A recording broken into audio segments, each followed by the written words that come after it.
Renungan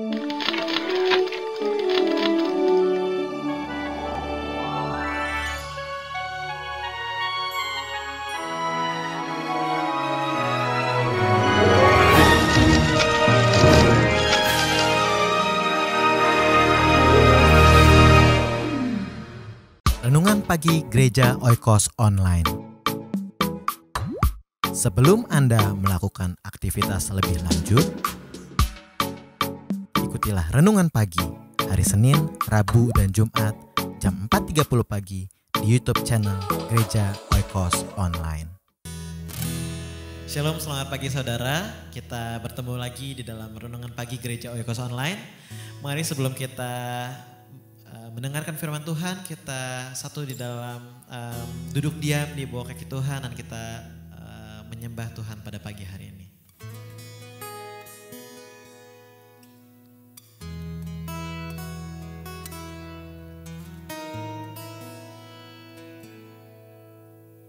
Bukan dengan kekuatanku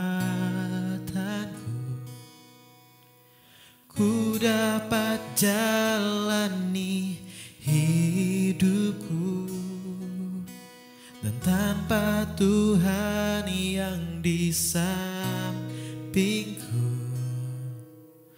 ku tak mampu sendiri. Dan Engkaulah kuatku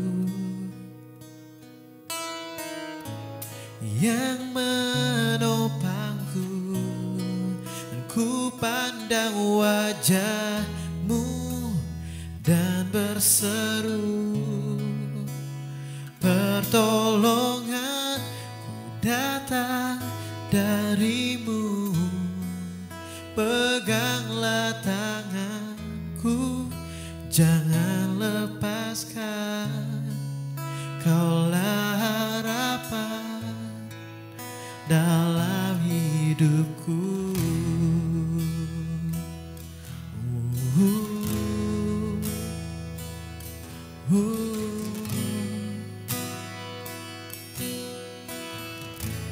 Sekali lagi katakan dari awal, bukan dengan kekuatanku ku dapat jalani hidupku, tanpa Tuhan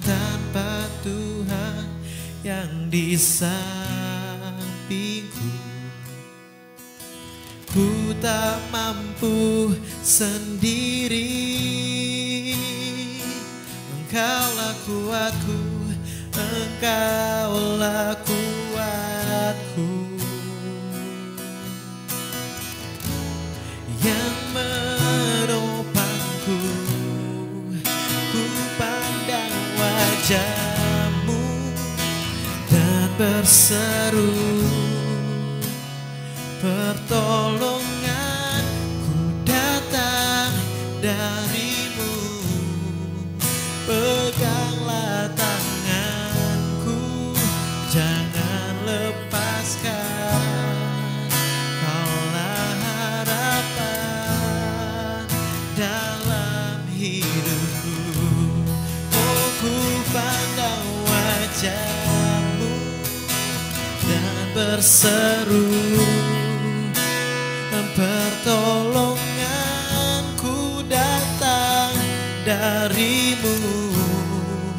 Peganglah tanganku, jangan lepaskan, Kaulah harapan dalam hidupku.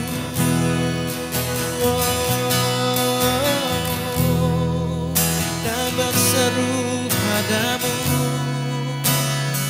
sebab pertolongan kami hanya di dalam-Mu. Peganglah tanganku, jangan lepaskan, Kaulah harapan dalam hidupku.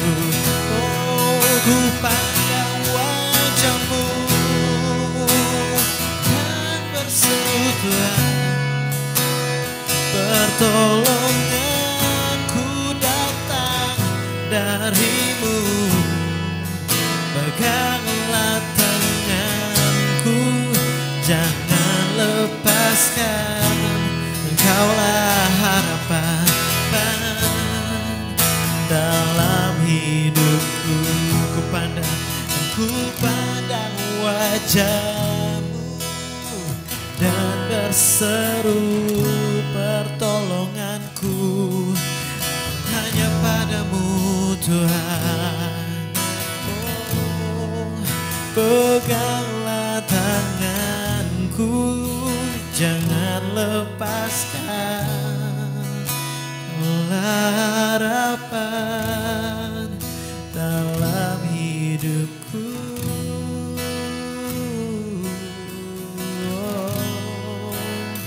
Kaulah satu-satunya yang ku percaya, satu-satunya yang ku andalkan. Oh, hanya padamu Tuhan, hanya padamu lah kami berseru, kami mengangkat tangan kami, sebab pertolongan kami hanya darimu Tuhan.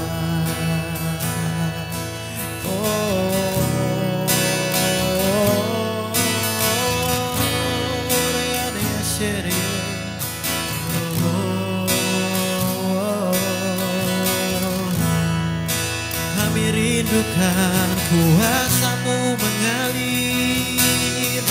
Oh, biar suasana surga datang di dalam hati kami pada pagi hari ini Tuhan.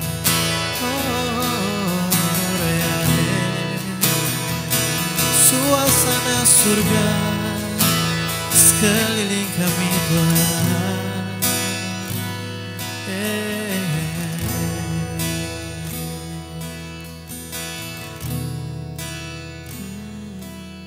Dan Yesus, Yesus, Yesusku berseru. Yesus, Yesusku panggil nama-Mu. Pengabdianku hanya padamu. Yesus, Yesus, Engkaulah Rajaku. Yesus, Yesus, Yesus, ku berseru. Dan Yesus, Yesus, ku panggil nama-Mu. Pengabdianku hanya padamu.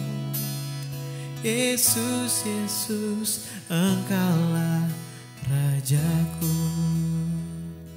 Dan pengabdianku hanya padamu.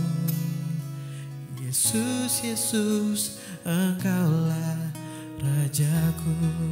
Pengabdian dan pengabdianku hanya padamu. Yesus, Yesus, Engkaulah Rajaku.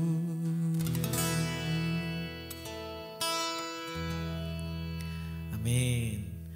Mari kita siapkan hati kita untuk kita mendengarkan firman Tuhan pagi hari ini. Shalom Bapak Ibu Saudara sekalian, selamat pagi. Selamat kita bertemu kembali dalam kasih Tuhan Yesus Kristus. Hari ini kita akan mendengarkan firman Tuhan yang terambil dalam kitab Matius pasal 13. Matius 13 ayat 47. Demikian pula hal kerajaan surga itu seumpama pukat yang dilabuhkan ke laut, lalu mengumpulkan berbagai-bagai jenis ikan. Setelah penuh, pukat itu pun diseret orang ke pantai, lalu duduklah mereka dan mengumpulkan ikan yang baik ke dalam pasu, dan ikan yang tidak baik mereka buang. Ayat 49, demikianlah juga pada akhir zaman, malaikat-malaikat akan datang memisahkan orang jahat dari orang benar, lalu mencampakkan orang jahat ke dalam dapur api, di sanalah akan terdapat ratapan dan kertakan gigi. Nah, di sini Tuhan Yesus berkata bahwa demikianlah kerajaan surga itu seumpama seseorang yang sedang menangkap ikan dan dikatakan mengumpulkan berbagai-bagai jenis ikan. Jadi seorang nelayan pada saat dia menjala ikan, dia tidak pilih-pilih. Dia tebarkan jalannya, apa yang masuk ke dalam jalannya itu, entah mungkin ikan lele, ikan tongkol, ikan whatever, ikan teri, apa saja yang bisa masuk ke dalam jalannya atau ke dalam pukatnya, dia akan tangkap. Dengan kata lain, berbagai jenis ikan. Tidak hanya ikan satu saja, mungkin gurame saja atau mujair saja, tidak. Karena bukan berada dalam satu kolam, tetapi di dalam laut. Nah, begitu juga keselamatan atau gospel, Injil diberitakan kepada berbagai macam manusia.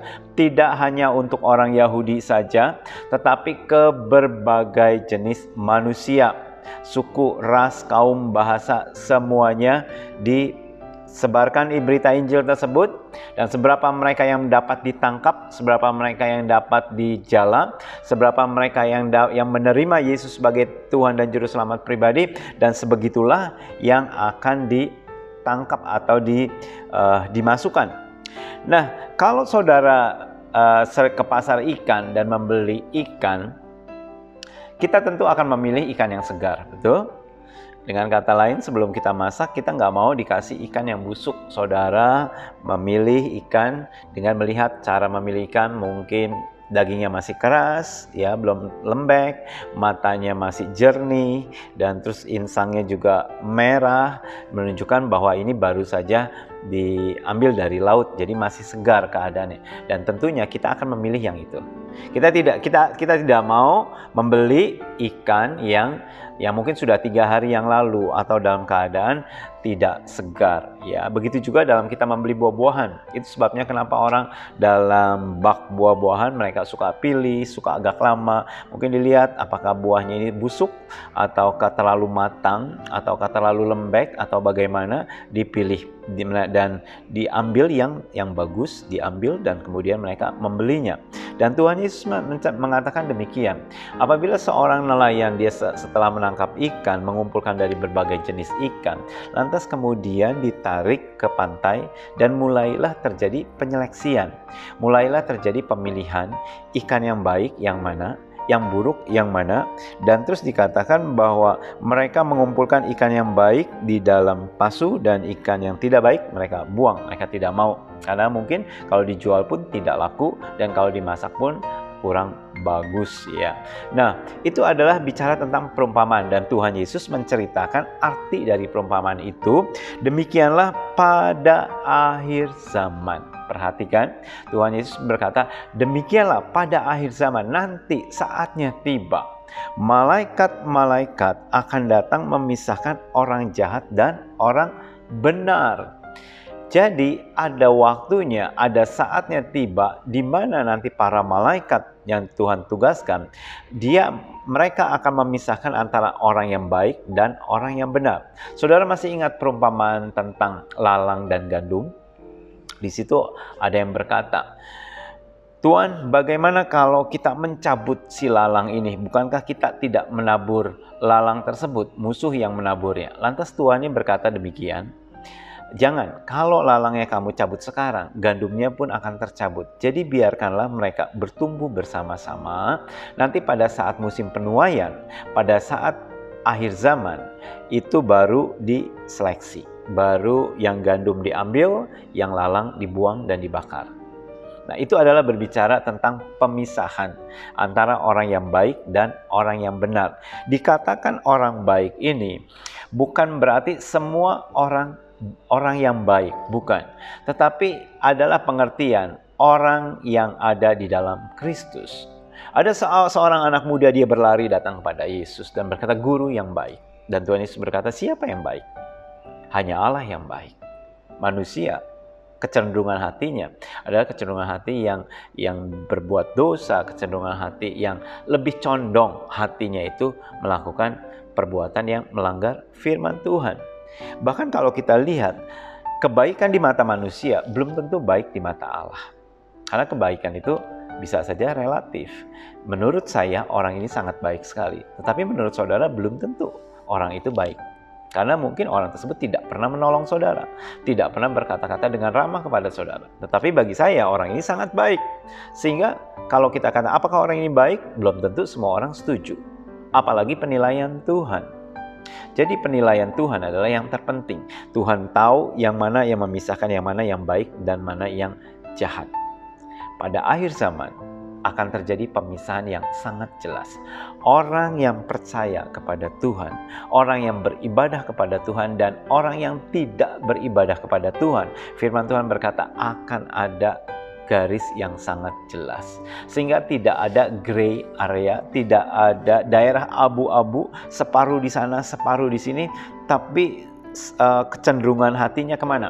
Apa kalau kamu sungguh-sungguh kepada Tuhan, ayo kita sungguh-sungguh kepada Tuhan. Dan saudara akan bertumbuh dengan secara luar biasa sekali. Kalau kamu tidak mau mengikut Tuhan, ya sudah. Nah, berhenti sampai di sini dan lantas kamu akan terseret. Jadi tidak ada di tengah-tengah lagi pada akhir zaman. Sehingga mudah bagi malaikat Tuhan untuk memisahkan mana yang sungguh-sungguh dan mana yang tidak, atau yang mana yang sudah suam-suam kuku bahkan menjadi dingin. Hari ini menjadi peringatan bagi kita. Biarlah menjelang akhir zaman atau pada akhir zaman, sebelum malaikat Tuhan menyeleksi, sebelum malaikat Tuhan memilih, dan biarlah kita termasuk orang-orang yang dipilih Tuhan. Kita termasuk ikan yang baik, yang siap masuk ke dalam lumbung atau ke dalam paso atau ke dalam tempat, ke dalam kerajaan Allah.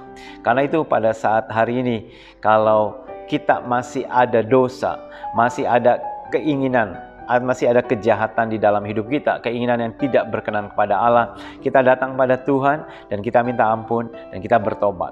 Sehingga pada saat harinya tiba, malaikat Tuhan memisahkan antara yang baik dan yang tidak. Kita termasuk dalam kategori ikan yang baik. Amin. Tuhan Yesus memberkati saudara sekalian. Selamat beraktivitas. Mari kita satu dalam doa. Tuhan Yesus, kami berterima kasih buat kebaikan Tuhan, rahmat Tuhan, dan anugerah yang Tuhan berikan. Tuhan, kami berdoa saat ini, biarlah kehidupan kami menjadi kehidupan yang berbuah, Tuhan, yang sungguh-sungguh. Tuhan Yesus, tolong kami dalam kehidupan kami sehari-hari, kami untuk setiap hari mentaati perintah Tuhan dan mentaati tuntunan Tuhan. Di dalam nama Tuhan Yesus, kami serahkan semua ini. Amin. Tuhan Yesus memberkati saudara sekalian.